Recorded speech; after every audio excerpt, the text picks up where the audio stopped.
ప్రస్తుతము నువ్వుల పంట శాకీయ దశ నుండి పూత దశలో ఉంది. జనవరిలో వేసినటువంటి రైతులకు మాత్రము పూత దశ నుండి కాయ అభివృద్ధి చెందేటటువంటి దశలో ఉంది. అదేవిధంగా ఫిబ్రవరిలో వేసినటువంటి రైతుల పంట మాత్రము శాకీయ దశ నుండి పూత దశలో ఉంది. ఎవరైతే రైతులు కలుపు తీయనట్లయితే ఒకసారి కూలీలతో కలుపు తీయించాలి. ఒకవేళ కలుపు తీయించినట్లయితే దిగుబడులు బాగా తగ్గిపోయేటటువంటి అవకాశం ఉంటది కాబట్టి ఖచ్చితంగా రైతులు కలుపు తీయించాలి. కలుపు తీయించిన తర్వాత 18 కిలోల యూరియాను మొక్కల మొదల్లో వేసుకోవాలి. దీని వలన దిగుబడి ఎక్కువగా వచ్చేటటువంటి అవకాశం ఉంటుంది. విత్తనోత్పత్తి చేపట్టేటటువంటి రైతులు మాత్రము మొక్క యొక్క లక్షణాలు గనుక గుర్తించినట్లయితే తెలంగాణలో ఎక్కువగా శ్వేత రకం చూసుకున్నట్లయితే సుమారుగా 80% ఏరియా ఉంది. అదేవిధంగా తెలంగాణ తిల్ 1 కొంత ఏరియాలో ఉంది. అదేవిధంగా జగిత్యాల తిల్ 1 జేసీఎస్ 10, 20 రకము సుమారు 10,000 ఎకరాలలో ఉంది. అయితే జగిత్యాల తిల్ 1 రకం గనుక చూసుకున్నట్లయితే జేసీఎస్ 10, 20 రకము ఒకటే దగ్గర కాయలు 5, 6 వచ్చేటటువంటి అవకాశం ఉంటుంది. కొమ్మలు తక్కువగా వస్తాయి. అదేవిధంగా కాల పరిమితి గనుక చూసినట్లయితే 85-95 రోజుల కాల పరిమితి ఉంటుంది. అయితే ఈ శాకీయ దశలో లక్షణాలు గనక గమనించినట్లయితే దీనికి కొమ్మలు తక్కువగా వస్తాయి. అదే విధంగా శ్వేత రకం గనక గమనించినట్లయితే 4, 5 కొమ్మలు వచ్చేటటువంటి అవకాశం ఉంటుంది. అదే విధంగా జేసీఎస్ 24-54 ఈ రకం కూడా తెల్లగింజ రకము. ఈ రకం యొక్క లక్షణాలు గనక గమనించినట్లయితే శాకీయ దశలో ఇది 3-4 కొమ్మలు వచ్చేటటువంటి అవకాశం ఉంటుంది. అయితే ఇవన్నీ లక్షణాలు గుర్తుంచుకొని మీ పంట 10, 20 చూసుకున్నట్లయితే ఏ రకంగా ఉన్నాయి మొక్కలనేది ఒకసారి మొత్తం ఒకవేళ మీకు లక్షణాలు తెలియకపోయినా గానీ పంట అంతా ఒకసారి తిరిగి చూసి పూత గనుక గమనించినట్లయితే ఈ రకాలన్నీ కూడా జేసీఎస్ 10, 20 గానీ, జేసీఎస్ 24-54 గానీ, శ్వేత తిల్ గానీ, తెలంగాణ తిల్ 1 రకం గానీ అన్నీ గూడా తెలుపు రంగులో ఉంటాయి.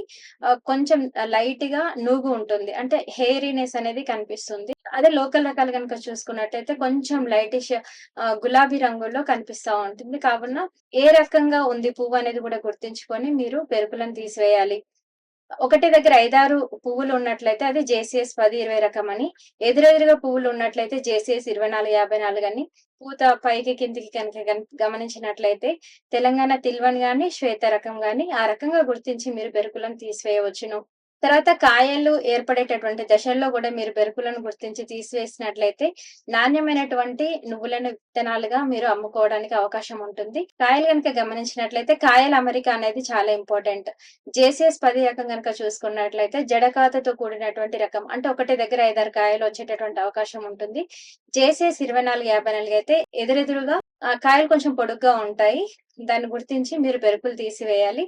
అదే విధంగా తెలంగాణ తిల్ 1 గాని, శ్వేత రకం గాని పైకి కిందికి ఉంటాయి కాయలు. అంటే ఒక దగ్గర ఒకటే కాయ ఉంటుంది.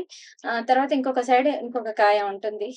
అంటే తెలంగాణ తిల్ 1లో మీకు గుత్తి రకం గనుక కనిపించినట్లయితే అది బెరుకు అని అర్థం.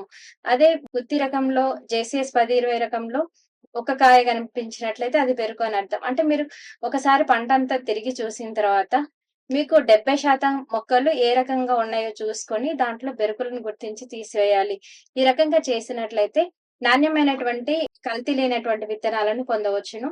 ఇంకొకటి విత్తనోత్పత్తి చేపట్టేటటువంటి రైతులు ఏర్పాటు దూరం ఆల్రెడీ చేసుకున్నట్లయితేనే జేసీఎస్ 10, 20కి జేసీఎస్ 24-54 గాని మీ పక్కన లోకల్ రకాలు గాని వేసినట్లయితే మినిమం 100 మీటర్ల దూరం ఉండేలాగా చూసుకోవాలి. ఆ రకంగా లేనట్లయితే ఆ పంట విత్తనోత్పత్తికి పనికిరాదు. ఈ వేర్పాటు గూడా దూరం ఉన్నదా లేదా అనేది గూడా మీరు చూసుకొని విత్తనోత్పత్తి చేపట్టుకోవాలి.